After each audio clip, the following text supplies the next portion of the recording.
Hey everybody, welcome to Prepare to Live. I'm Chief. You know, it doesn't matter whether we're arguing about recession or not. It doesn't matter what the buildings in Washington, D.C. says. The reality is things are getting harder for you and me right here on Main Street where everybody lives. The reality is crashing in that things are not like they were. And as we begin to think about that, we can either focus on the arguments that are happening in a building so far removed and in lives so far removed from you and I, or we can just begin to prepare. We can begin to get ready for the inevitable clamps of recession that are headed our way. And today in this video, I want to talk to you about 4 broad, simple skills that every single one of us need to master in order to make it just a little bit easier in the days ahead.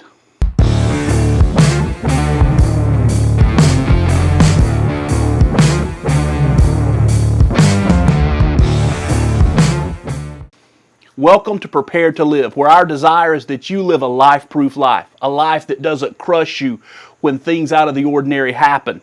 In today's video, we're going to be talking about those 4 broad, simple skills that can help us prepare for that recessionary period that we're already in or heading into, so that life is just a little bit easier. The first skill we've got to learn to master, the number one thing, is that we have to have a DIY approach to everything, a do-it-yourself approach. Now, what do I mean by do-it-yourself? Build things that we normally buy. You need some skills to be able to do that. Learn some basic woodworking skills, some rough carpentry skills, maybe some metal fabrication, welding skills, whatever those skills are. But that's not the only form of do-it-yourself, because, you know, a lot of the things that we want, we can actually live without. But more precisely, learn to fix things yourself. When that dryer tears up, don't just throw it away and buy a new one or call that expensive repairman. Listen, here's some tools you need to master. And I know these are not those old-time homestead skills, but still they're skills that in the day in which we live, and as we homestead and prepare, these skills are very relevant to us. We need to learn to be masters of Google, learn to be masters of YouTube. Those 2 things hold all the information we need to make a lot of those DIY repair projects ourselves. To be able to watch a video, to be able to Google some symptoms and diagnose problems, and then be able to handle those things and do those things ourselves. Is it easy? No, absolutely not. But it is something that we have to learn how to do. And not only that, learn to prepare food from scratch, because scratch foods are cheaper than high processed foods. You can go to the grocery store right now and you can buy a can of biscuits, or you can buy a 10-pound bag of flour. That 10-pound bag of flour is cheaper, and it has a lot more than that can of 8 biscuits. Harness the power of flour, butter, and eggs. If you have flour, butter, and eggs, or just flour and eggs and water, you can create a vast number of things in your kitchen. Those from-scratch things that are a luxury in a lot of places must become our staple as we battle this recessionary period that we're headed into. It saves us money and also creates a healthier product on the end, and one that we can mold and shape to our own tastes. So let's get back to learning some of those in-kitchen skills, learning how to bake our own bread, learning how to make our own pasta, learning how to do those things. And when we do those things, our families will love it and it'll save money. Now, I know what you're saying, but it's going to take time. Here's the reality. You either have to choose expense or convenience. You can't have it both ways. You can't have cheap convenience. You pay for convenience, which is a segue into number 2. Learn to give up convenience. Now, I know that our society has been trained by convenience. Our society has leaned into convenience.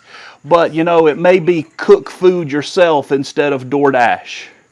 It may be that we have to cut our own grass instead of hiring a lawn care specialist.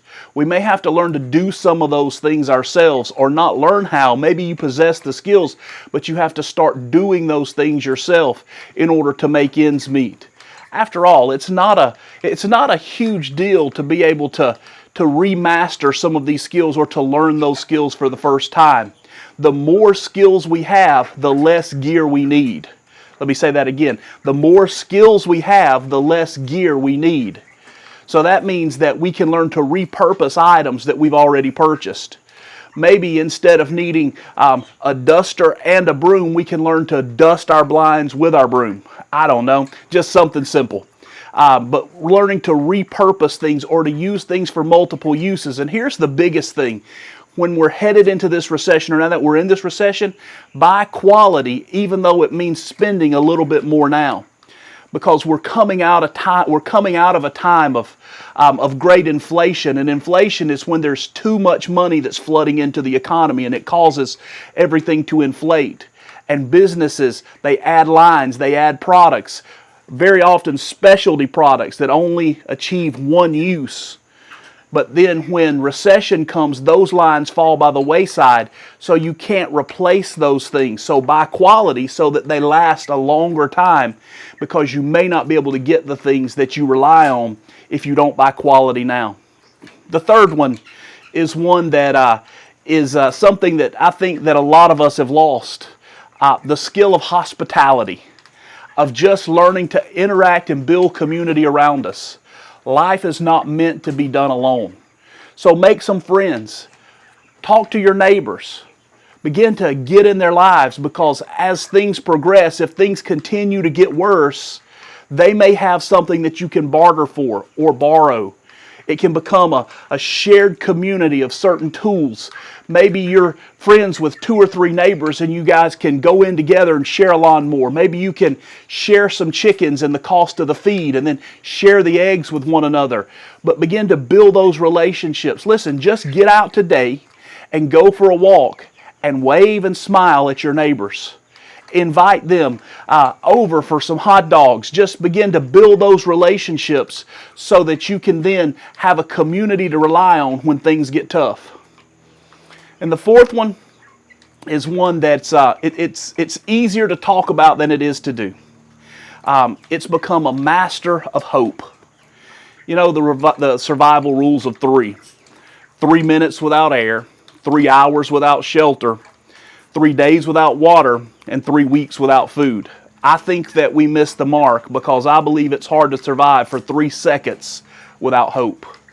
You need to learn to find the bright side of things, to find that little ray of sunshine in that immense darkness. For believers, for people that know Jesus Christ as their Lord and Savior, we can lean into Him for this hope. But if you don't know Jesus as your Savior, you need to learn to find hope somewhere. You need to learn to embrace the reality that tomorrow can be better than today.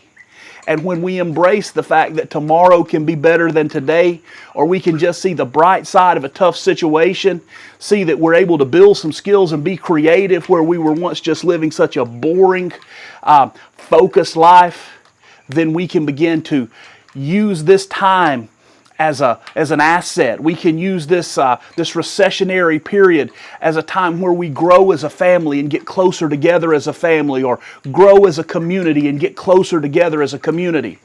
But if we'll learn those 4 skills, those 4 broad yet simple skills, I think it can make an immense impact as we head into this recessionary time. Listen, I'm going to link a video right here of some of how to grow food in small spaces. If you haven't watched that video, go and watch that video. I believe that it'll inspire you to be able to go and do something that you've never done before, maybe. And listen, as always, we're here at Prepared to Live to help you live a life that you want to live, to life-proof the one that you have. Until next time, I'll see you on the next video. Goodbye, everybody. Period. To the rabbit just peed.